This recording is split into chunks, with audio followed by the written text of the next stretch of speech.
Masih close ya, sesi terakhir di sesi 1 ya. Kali ini kita makan siang ya. Break di 12. Silakan Mas Randa. Terima kasih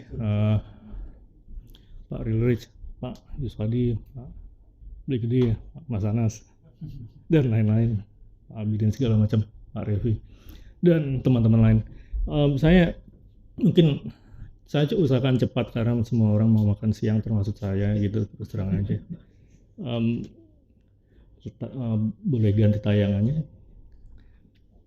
Sebelumnya mohon maaf tadi saya sempat bilang Pak Rilrich sekarang saya harus ngajar tadi terus terang. Jadi sebenarnya identitas itu urusannya satu ciri yang dalam arti gini lah. Kesamaan di sini mengenai identitas itu dalam arti misalkan semua orang di ruangan ini adalah arsitek gitu misalkan gitu ya. Semua orang di ruangan ini paling nggak asumsi saya sih pernah kuliah arsitektur, itu satu identitas gitu kan. Itu yang membedakan. Nah ini lucunya sama tapi bedain gitu. Ini yang membedakan kita dengan misalkan di kantor cabang BCA terdekat lah ya. Itu bukan arsitek tuh, itu makhluk yang berbeda gitu. Oke. Itu bukan kita, itu mereka. Tapi bukan belum masalah musuh apa enggak urusan lain lah. Jadi sebenarnya identitas kan itu. Terus ya seperti KTP lah, semua KTP kita punya nama yang beda-beda gitu kan. Tapi di kolom agama jangan-jangan ada yang sama. Misalkan ya kan. Kebetulan 2 orang ini muslim deh kalau nggak salah. Saya asal ambil terus terang ya. Kebetulan ya asal dapat jebret gitu ya dalam waktu dekat gitu ya. Si 2 orang dengan nama nggak jelas begini ya. Oh iya, dua-duanya Islam. Nah, jadi namanya beda. Tapi dia punya identitas agama yang sama, kebetulan gitu kan. Kira-kira gitu ya. Walaupun yang atasnya agak lucu nih, Islam dan hari Natal yang gue nggak tahu deh. Oke, berikut. Saya sebenarnya bukan ahli tentang hal ini, terus terang. Ini saya harus katakan dulu ya. Sebatas saya bisa pahami identitas itu sebagaimana yang kita tahu dan terutama dalam arsitektur ya, paling nggak sejak abad 19, abad 20, 19 lah ya, ketika bicara tentang identitas arsitektur. Maaf saya batasi dalam arsitektur di sini karena saya nggak mau keluar di urusan yang saya nggak paham gitu terus terang ya. Paling nggak identitas itu ada hubungannya dengan satu gerakan pemikiran, romantisisme dan historisisme, 2 hal. Ini sebatas yang saya tahu. Itu sebabnya saya tampilkan lukisannya Raden Saleh ini karena ini satu karya romantisis. Ada 2 hal. Sebenarnya gini, sebenarnya untuk mengatakan romantisisme dan historisisme itu juga nggak bisa kita bicarakan secara sederhana dalam arti cuma ada satu macam atau apa, ada macam-macam sub pemikiran sebutlah begitu ya dalam romantisisme dan historisisme. Yang diwakili oleh lukisannya Raden Saleh ini adalah salah satu saja gitu. Ini kebetulan lukisan lukisan ini settingnya di Afrika Utara sebelah mana? Aljazair kah, Libya kah, nggak tahu dah. Dia lagi di mana sih waktu itu gitu kan? Kemungkinan Aljazair yang jajahan Perancis karena dia datangnya sama seorang pelukis Perancis waktu itu. Jadi sebenarnya ini satu jenis pemikiran, satu sub pemikiran atau sub apalah namanya dalam romantisisme yang bicara soal kemurnian, keterakaran dan kemurnian budaya dan seterusnya. Ini loh Afrika Utara. Karena lukisan dia yang lain, yang sebenarnya mirip-mirip berburu banteng, itu Jawa. Binatangnya aja beda, banteng. Jawa banget gitu kan. Dalam pikiran dia paling enggak, kalau Afrika Utara ada singa, di Jawa ada banteng. Walaupun urusannya membunuh binatang, udah gitu aja. Ya. Yang tayangan berikut adalah sub pemikiran lain atau sub apa saya nggak tahu, genre yang lain dalam romantisisme. Ini individualisme. Saya membayangkan diri saya sebagai apa gitu kan. identitas individu dan seterusnya. Jadi di Indonesia kita biasa kalau bicara individualisme artinya lulu gue gitu ya, tapi sebenarnya bukan itu dalam urusan ini gitu. Bukan masalah saya mau egois atau apa, tapi lebih pada bagaimana saya menjadi diri saya secara optimal, secara utuh atau itulah gitu kan. Dan itu bisa dirunut dari pemikiran romantisisme seperti ini.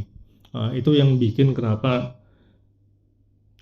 kan suka ada ini ya semacam prasangka tentang seniman itu kayak wah gue pengen seenaknya atau apa atau tampil beda dan seterusnya, itu karena sebenarnya karena masa-masa romantisisme itu sebelumnya nggak gitu-gitu amat gitu ya, karena untuk menunjukkan sebenarnya mungkin ada genre yang lain dalam romantisisme ya, tapi saya cuma bicara yang ini karena ini yang sepanjang saya bisa tahu adalah yang berpengaruh pada arsitektur. Kita bicara tentang identitas. Tayangan berikut. Ambil contoh lah. Sebenarnya mau ngomongin yang ini sih, ya, bukan yang itu bukan arsitek jelas-jelas ya. Spengler bukan arsitek, dia orang yang pernah kuliah di Stuttgart, kuliah sejarah. Sesederhana itu. Dia berpengaruh karena bukunya yang judulnya Untergang apa bahasa Jerman tahu apalah. Tapi maksudnya jatuhnya peradaban Barat, gitu kan. Yang mana menurut Spengler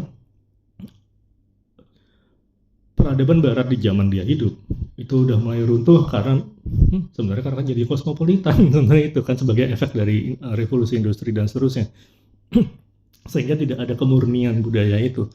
Nah, poin ini diambil oleh Berlage kalau kita lompat ke arsitektur, yang mana Berlage ini sebabnya waktu Berlage ke Indonesia tahun 1922 dan 23, dia kan melihat ada dua kubunya Mecklenburg. Kalau saya sederhanakan ya, sebenarnya nggak gitu-gitu amat sih. Tapi kalau saya sederhanakan ada kubunya Mecklenburg, ada kubunya Schumacher, dan semua orang lupa bukunya kubu yang lain ya, Keisels yang penting ada proyek gitu kan.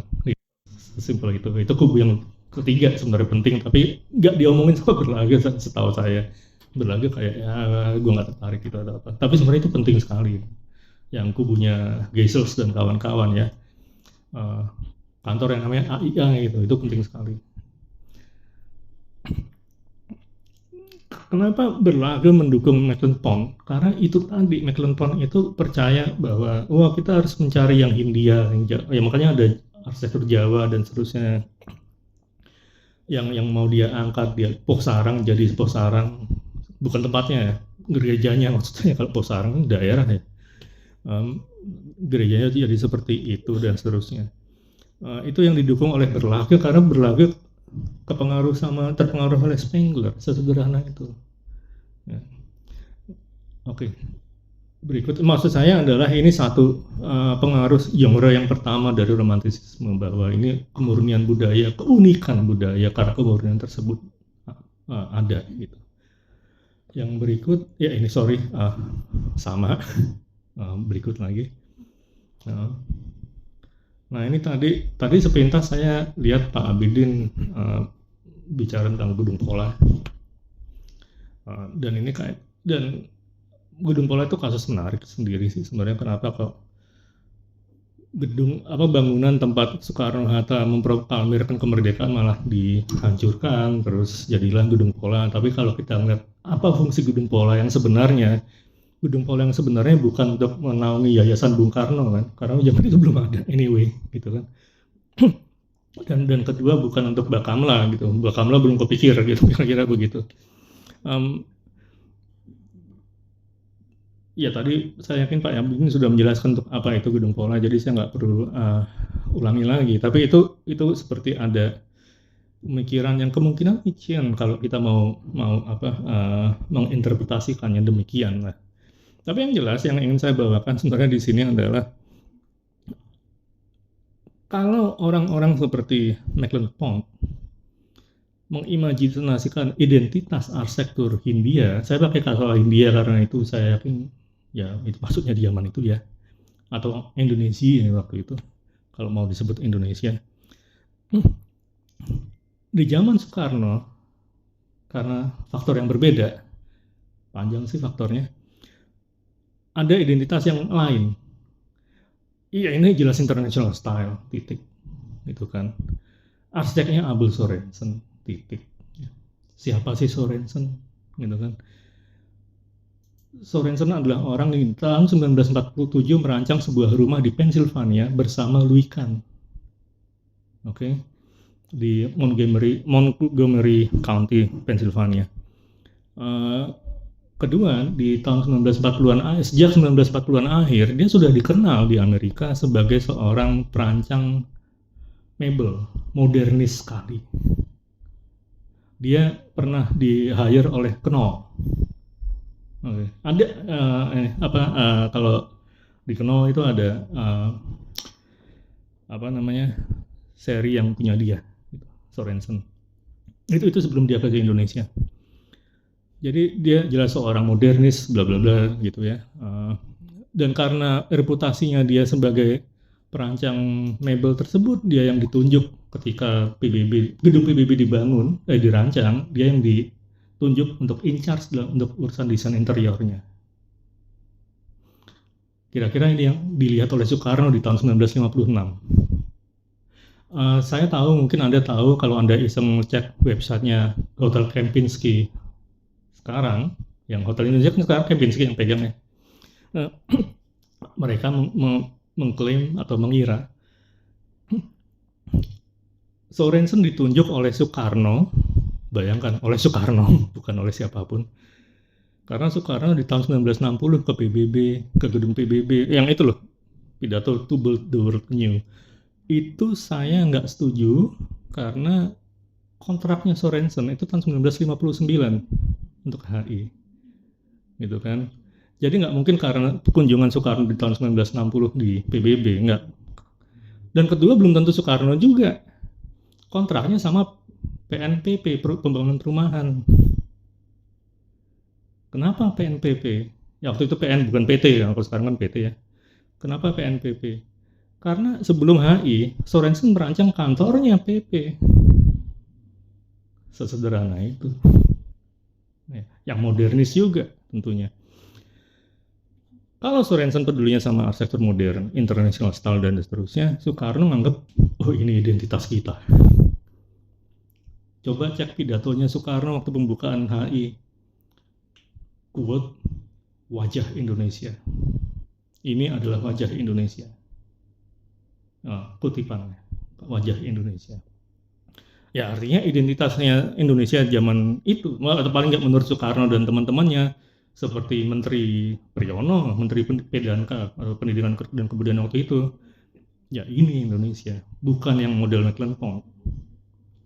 Artinya ini mewakili genre romantisisme yang kedua, yang orang berdiri kayak di tebing sebelum kepleset kali, gue nggak tahu deh. Nah, jadi itu sebabnya ada kemungkinan bahwa sebenarnya ketika kita bicara identitas arsitektur baik di Indonesia dan juga saya yakin di tempat lain, itu ada akar romantisme dan plus historisisme juga, karena historisisme romantisme itu nyambung. Historisisme itu terkait sama keunikan, bukan keunikan budaya tapi juga keunikan sejarahnya satu kelompok masyarakat, kira-kira gitulah. Dan tadi Beli Gede pasti bicara soal ini kan, bagaimana bangunan-bangunan beton yang di Bali itu ada kaitan sama kepentingan ekonomi. Saya setuju. Jadi identitas itu tidak selalu dibentuk oleh hal-hal yang ideologis atau seperti romantisisme, historisisme, enggak, tapi juga sangat dibentuk oleh sesuatu yang pragmatis sekali. Kalau nggak percaya, kita lihat perkembangan sekarang di Eropa misalkan hari ini. Kenapa partai sayap kanan menang di beberapa tempat? Mereka boleh mengklaim ideologi, tapi saya yakin ujung-ujungnya duit, ekonomi. Kerjaan saya diambil orang-orang Syria itu, ya kan? Saya capek lihat pengungsi kerja di restoran itulah, gue butuh kerjaan, ya kan? Sehingga asap baru jatuh, ada harapan pergi lu balik gitu kan, buruan gitu kan. Jerman lagi pusing ngomongin ini hari ini.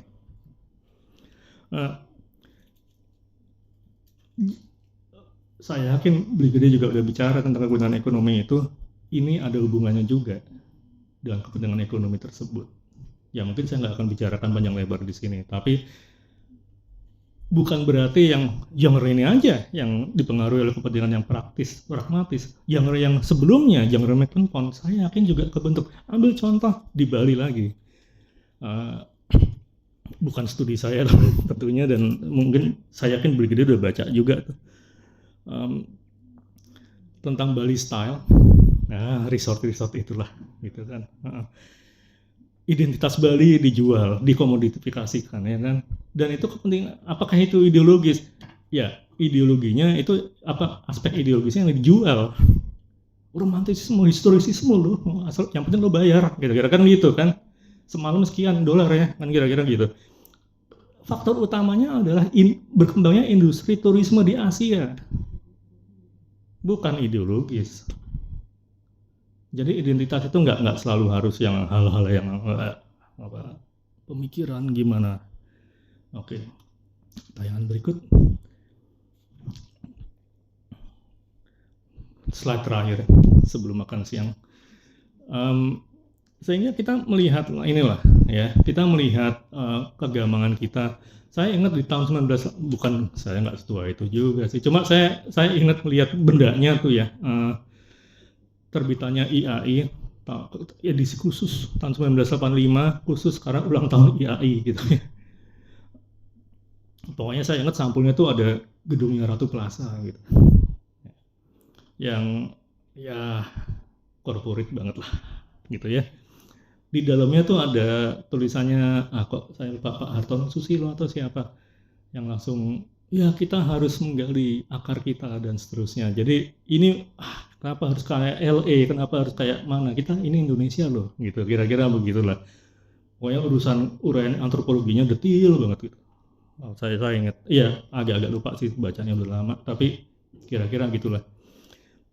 Dan kita lihat Pak Yuswadi saksinya, saya yakin di masa-masa itu urusan menuju arsitektur Indonesia atau apapun tuh ada ya bicara, ada banyak inilah pembicaraan mengenai hal ini.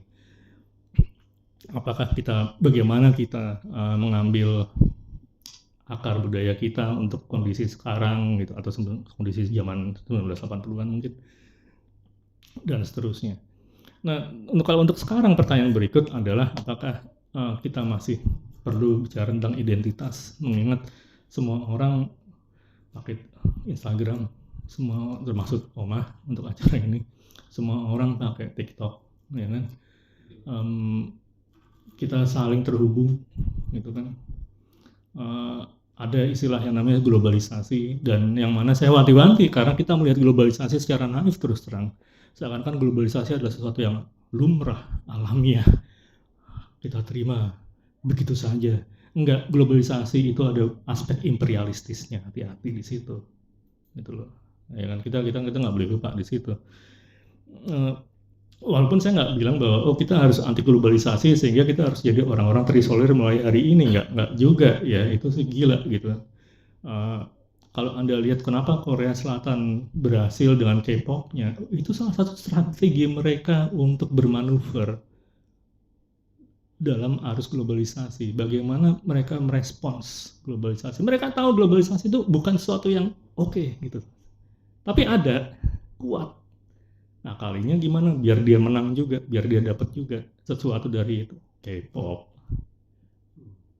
Ambil aja orang blasteran Thailand namanya Lisa Blackpink, ya beres toh. Ya, APT. Jadi yang di stop sama pemerintah Korea Selatan sementara untuk ujian masuk kampus kan, gara-gara earworms.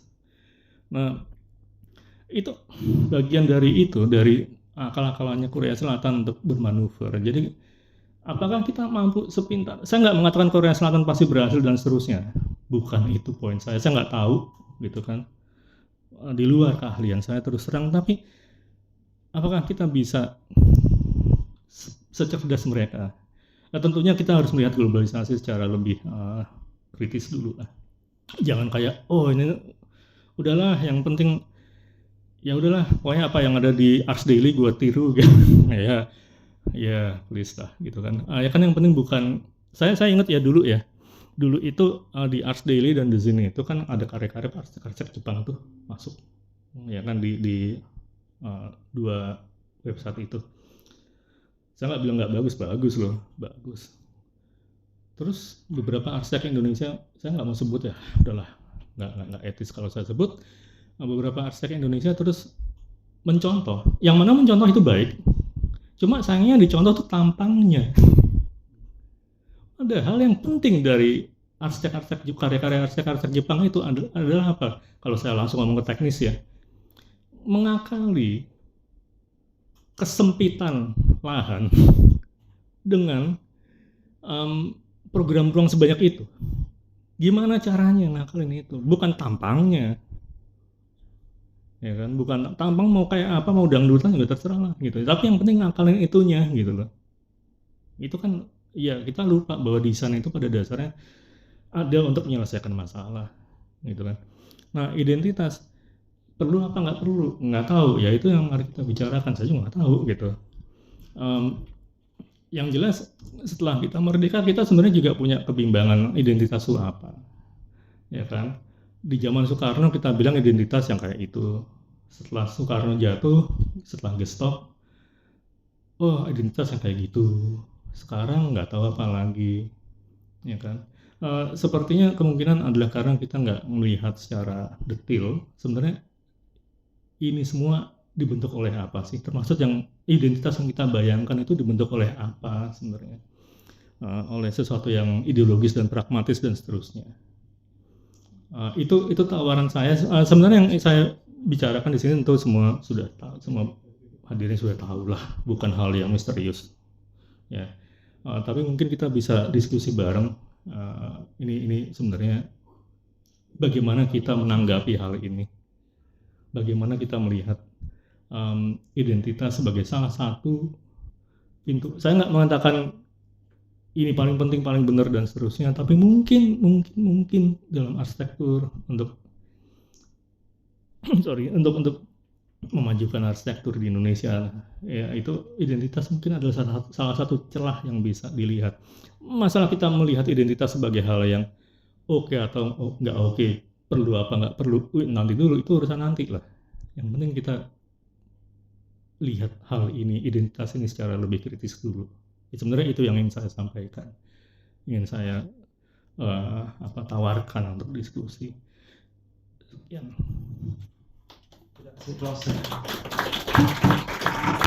Oke, pertanyaan simpel, Nanda, identitas apa yang mau ditawarkan untuk arsitektur kita menurut Nanda? Ya, ini susah dijawab karena susah dijawab itu bukan apa ya.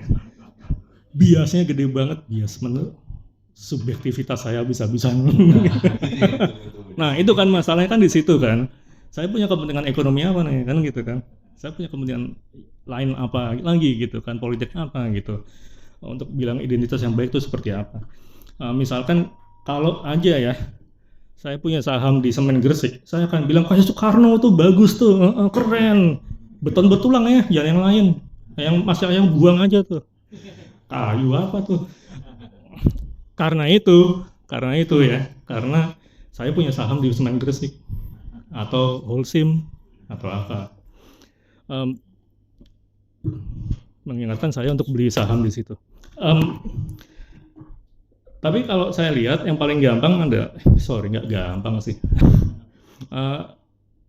Saya mungkin konservatif dalam hal ini. Saya percaya bahwa desain itu ada untuk menyelesaikan masalah. Jadi kalau daripada pusing soal identitas yang bagaimana atau apa namanya, memaksakan karya pada satu identitas tertentu yang kita bayang-bayangkan gitu ya. Saya pikir lebih baik kita lihat kondisi nyata kita, masalah yang di depan mata, kita urus itu dulu. Saya terus terang agak nyontek dari MVRDV dalam hal ini. Yang dilakukan mereka kan, Rotterdam punya masalah apa sebagai kota, Ya emang kadang lebay juga ya. Saya ingat di satu karya Winnie Mas. Saya ketemu Winnie Mas beberapa kali by the way. Jadi kadang lebay juga nih orang. Saya pikir-pikir. Tapi ya udahlah urusan dia lah. Kantor-kantor dia, gitu kan. Em, Winnie Mas tuh sampai mikirin etnis apa cenderung nikah sama etnis apa kayak gue peduli gitu. Tapi beneran itu masuk di datanya di satu satu untuk satu proyek yang masuk majalah, masuk buku loh. Perpustakaan di Braban. Nah, itu dia. Em, Tapi yang penting buat saya adalah dia mencoba melihat ini masalahnya apa sih nih tempat, ya kan? Oke, saya sebagai arsitek saya akan bantu selesaikan. Nah itu kalau kita bisa menyelesaikan masalah itu, maksudnya mencoba ya. Kayak Mangunwijaya kan melakukan itu sebenarnya. Ada masalah apa di sini? Kira-kira gitu. Oke, Greg, kita kasih close nih buat panasnya. Melalui identitas kita bisa melakukan manuver dan strategi untuk bisa menyeimbangkan. Kalau saya wrap up dari tadi, bahwa dari awal gitu, kita melihat bahwa melalui pribadi menuju komunitas ada kebebasan, tadi kita dibebaskan melalui tafsir ya. Dan kemudian ada pengetahuan juga, dan begitu ada lubang ada peluang untuk membantu yang lemah. Jadi saya pikir di sesi yang pertama ini kita sudah dapat posisinya ya untuk bisa membebaskan pemikiran kita menuju identitasnya masing-masing dalam strategi bermanuver masing-masing. Tapi setidaknya kita fokus ke masalah yang paling krusial, karena tujuan kita hidup kan sebagai manusia membantu orang lain. Masuk kalau fokus tadi ke post kolonial kita, Pak Bidin melingkupi kita membantu yang lemah. Saya pikir gitu ya. Kita mungkin tutup sesi pertama dulu. Habis itu kita break 1 jam, kita balik lagi ke sini jam 1 dan kita go show kembali. Thank you semuanya.